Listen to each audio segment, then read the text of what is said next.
American diplomat Robert Thorn's wife, Catherine, gives birth to a stillborn child. A priest, Father Spoleto, urges Robert to secretly adopt another newborn whose mother died at the same moment. Desperate to spare Catherine the grief, Robert agrees, unaware that the infant he accepts is not human, but the son of Satan himself. They name him Damien. The Thorns raise Damien in privilege and comfort, first in Italy and then in England when Robert is appointed U.S. ambassador. To outsiders, he seems like a perfectly healthy, charming boy. But soon, odd disturbances begin to encircle him. Animals react violently to his presence, most memorably during a trip to the zoo, when baboons erupt in panic and attack their car. The first undeniable sign of evil comes on Damien's 5th birthday.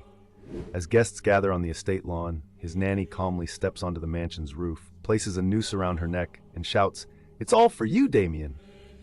before leaping to her death. The party erupts into chaos, and though Damien is too young to understand, this moment marks the beginning of a pattern of death and horror surrounding him. Soon after, a new nanny arrives, Mrs. Baylock, who is not hired by the Thorns but appears uninvited. She brings with her a black Rottweiler that guards Damien obsessively. Unbeknownst to Robert and Catherine, Mrs. Baylock is part of a satanic order devoted to protecting the Antichrist. Catherine begins to grow uneasy around her son.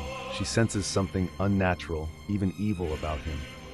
When she becomes pregnant again, her fear deepens, especially after a chilling accident in which Damien knocks her over a railing, causing her to miscarry. Meanwhile, a priest, Father Brennan, warns Robert that his son is the spawn of the devil, and that he must accept Jesus Christ to save his wife's soul. Robert dismisses him as a madman, until Brennan dies gruesomely when lightning strikes a church spire, impaling him. Haunted by the deaths and Catherine's growing instability, Robert investigates further with the help of a photographer, Keith Jennings, who discovers strange marks in his photos, shadows of impending death around those linked to Damien. Their search leads them back to Italy, where Robert learns the terrible truth. The real Thorn child is buried in a graveyard, its skull shattered, murdered so that Damien could be placed in its stead. In a neighboring grave lies the skeleton of a jackal, Damien's true mother. When Robert returns to England, Catherine has been killed, thrown from a hospital window by Mrs. Baylock before she can flee. Grief turns to horror as Robert realizes the truth of what his son is. Desperate, he retrieves sacred daggers meant to destroy the Antichrist and takes Damien to a church.